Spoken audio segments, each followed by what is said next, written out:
नमस्कार मंडळी, आम्ही दोघी जावा या चॅनलमध्ये तुमचं सर्वांचं खूप खूप मनापासून स्वागत आहे. तर आज आमची संपूर्ण फॅमिली आहे ना, तर पंढरपूरला चाललो आहे आम्ही. पंढरपूर आणि जिथे दिंडी आमची थांबली आमच्या गावातली तिथे पण जाणार आहे. माऊलीचं दर्शन घेणार आहे आणि परत संध्याकाळी रिटर्न येणार आहे. तर सकाळी बरोबर 6 वाजता आम्ही घरातून बाहेर पडलो होतो. तुम्हाला तर माहितीच आहे, आत्ती पण आमच्या पंढरपूरला वारीतून गेल्यात, म्हणजे 1 महिन्याची वारी आहे त्यांची. आणि त्या जाऊन आता 10-12 दिवस झाले आणि त्यांना भेटायचं होतं. आणि दिंडी जिथे असते ना तिथे माऊलीच्या त्या पालखीला भेटायचं असतं. त्याला आमच्याकडे सोहळ्याचे आडवं जाणं म्हणतात. आणि तिथे आम्ही 9:45 ते 10च्या दरम्यान काहीतरी पोचलो. आणि तिथे गेल्या अगोदर टिळा लावून घेतला सर्वांनी. आम्हाला जाऊन आता दोन दिवस झाले, म्हणजे ज्या दिवशी लोणंदमध्ये पालखी होती त्या दिवशी आम्ही तिथे गेलो होतो. आणि लोणंदमध्ये जायला आम्हाला 10 वाजेपर्यंत आम्ही पोहोचलो, म्हणजे 6 वाजता आम्ही घरातून बाहेर पडलो होतो, 10 वाजेपर्यंत आम्ही जाग्यावरती पोहोचलो. आणि अर्धा तास एक दिंडीमध्ये चालून तिथे आम्हाला पालखीपर्यंत जायला एक अर्धा तास लागला. गेल्या वर्षीसुद्धा आम्ही गेलो होतो, पण आम्हाला खूप चालावं लागत होतं. म्हणजे पालखी 10 किलोमीटर अंतरावर आहे असं आम्हाला समजलं. मग आम्ही तिथंपर्यंत चालत कधी मुलं घेऊन जायचं म्हणून गेलोच नाही. नाही म्हटलं तर 3-4 किलोमीटर तरी आम्हाला चालावं लागलं.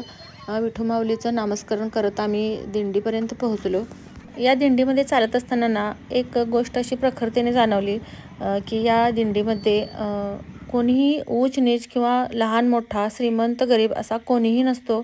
या दिंडीमध्ये सामील होणारी प्रत्येक व्यक्ती ही फक्त आणि फक्त माऊली असते.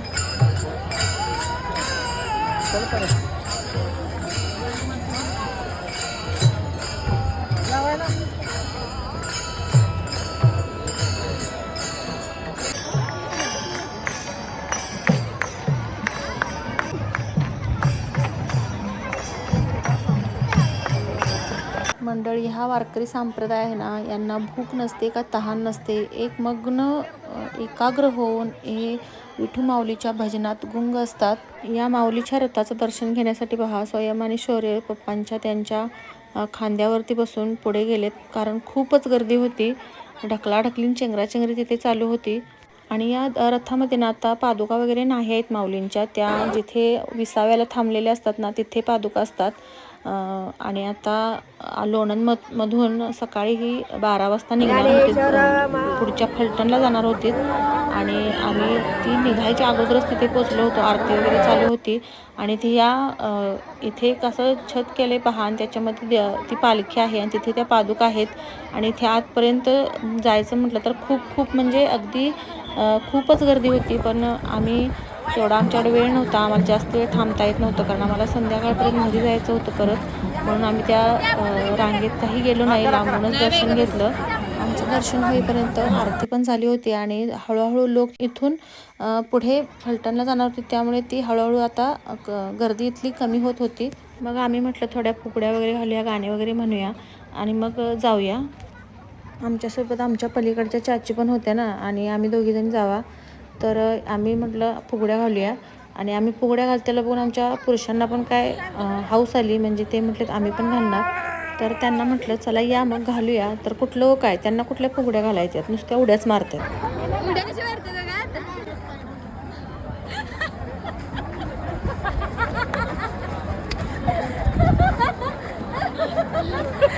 अजून थोडा वेळ या पापयांच्या बरोबर आमच्या ना फुगडी घातली असती तर आमचा हातच निघून काढला असता. म्हणजे हा झाला जोक. तर फुगडी घालताना इतकं भारी वाटत होतं ना तिथे, म्हणजे तिथलं वातावरण आणि तिथली लोक किंवा वारकरी पाहून एवढं भारी वाटत होतं.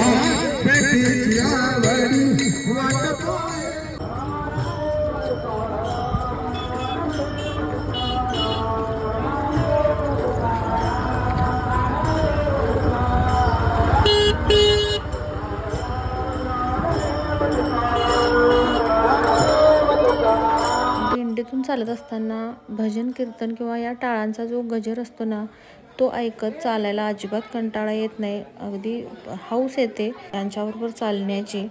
पालखीचं दर्शन घेऊन आम्ही आमच्या गावची दिंडी होती ना तिथे गेलो. तीसुद्धा खूपच लांब होती पालखीपासून. तरी 1 किलोमीटर तरी पालखीपासून आम्हाला चालावं लागलं. आमच्या गावातल्या बायका पहा किती वयस्कर आहेत, त्यासुद्धा अगदी या वारीतून चालत जातात. 10:30 वाजता पालखीचं दर्शन घेऊन आम्ही या दिंडीत 11 वाजता पोहोचलो. 11 वाजता पोहोचलो त्यावेळी कोणी चपात्या करत होतं. ह्या काकी पहा आमच्या चपात्या करतायत. या आमच्या काकी आहेत ना, या 8-9 वर्ष झालं या सावळ्यातून चालत जातात आणि आमच्या आत्ती काय गेल्या वर्षीपासून जात आहेत.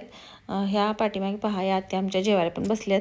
थोडीफार वारकरींना जेवण झालं होतं आणि थोडीफार राहिलेली जेवायला बसली होती. तोपर्यंत आम्ही सर्वांचं दर्शन वगैरे घेतलं आणि कोणी सगळ्यांची चौकशी केली, कोणी कसं आहे, कोण कसं आहे, आमच्याकडे पाऊस पाणी कसा होता किंवा तिकडे पाऊस पाणी कसं आहे, हे सगळं आम्ही जाणून घेतलं. त्यांनी पण आपापल्या म्हणजे घरात जे ओळखीचे होते ना, त्यांनी पण आपापल्या घरातली चौकशी केली आणि मग सगळ्यात शेवटी आम्हाला त्यांनी जेवायला वाढलं. तुम्हाला एक गोष्ट दाखवायचीच राहून गेली. दिंडीत भेट देण्यासाठी आम्ही एक 10 ताटं घेतली होती. तुम्ही दिंडीतून चालताना वर्षाच्या हातामध्ये जी पिशवी पाहिलीत ना, त्या पिशवीमध्ये ती ताटं होती, पण तुम्हाला ती दाखवायची पण राहून गेली आणि सांगायची पण राहून गेली.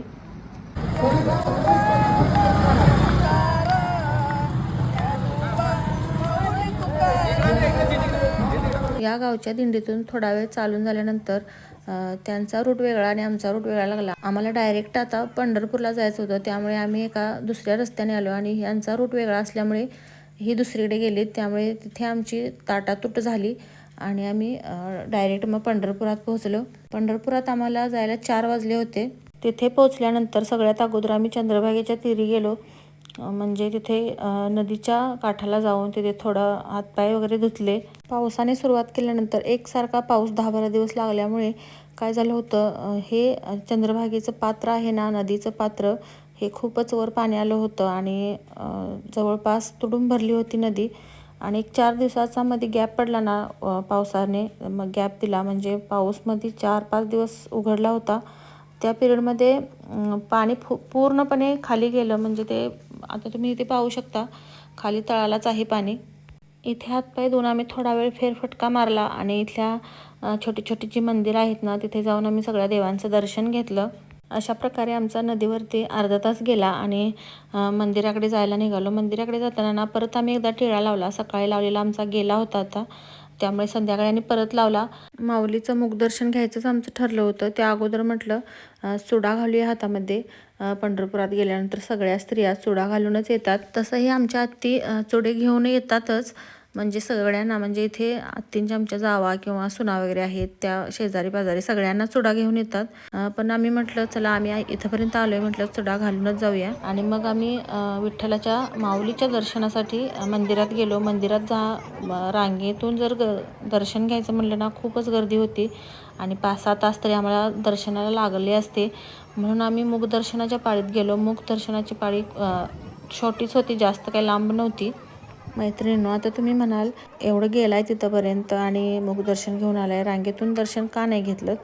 तर आमच्या घरातून आम्ही सगळीच माणसं आलो होतो. म्हणजे कुलूप लावून अक्षरशः आलो होतो आणि 2 आमच्या म्हैशी पण आहेत घरात. म्हैशींचं घर आहे ते सेपरेट आहे आणि तिथे पलीकडच्या आमच्या चाचींच्या मिस्टरांना, मामांना ते सांगून आलो होतो की तुम्ही ते जनावरांचं एक दिवस पहा म्हणून. धार वगैरे काही त्यांना जमत नव्हती, आम्हालाच काढावी लागत होती. ती आम्ही गेल्यानंतर काढणार होतो. त्यामुळे आम्ही म्हटलं परत जायचं घरी. किती पण उशीर होऊ दे पण घरी परत जायचं. त्यानंतर अर्ध्या तासातच आमचं दर्शन झालं आणि प्रसाद वगैरे घेतला आणि 5ला तरी आम्ही पंढरपुरातून निघालो. वाटेत जेवायला थांबायचं होतं. मग आमच्या कोल्हापूरजवळच आल्यानंतर आम्ही जेवायला थांबलो. जेवून घरी पोहोचेपर्यंत आम्हाला 10:30 वाजले होते. तर मंडळी, तुम्हाला व्हिडिओ कसा वाटला कमेंटमध्ये सांगा. व्हिडिओला एक लाईक नक्की करा. चॅनलवरती नवीन असाल तर चॅनलला सबस्क्राईब करा. परत भेटूया अशाच एका नवीन व्हिडिओसोबत. तोपर्यंत रामकृष्ण हरी माऊली.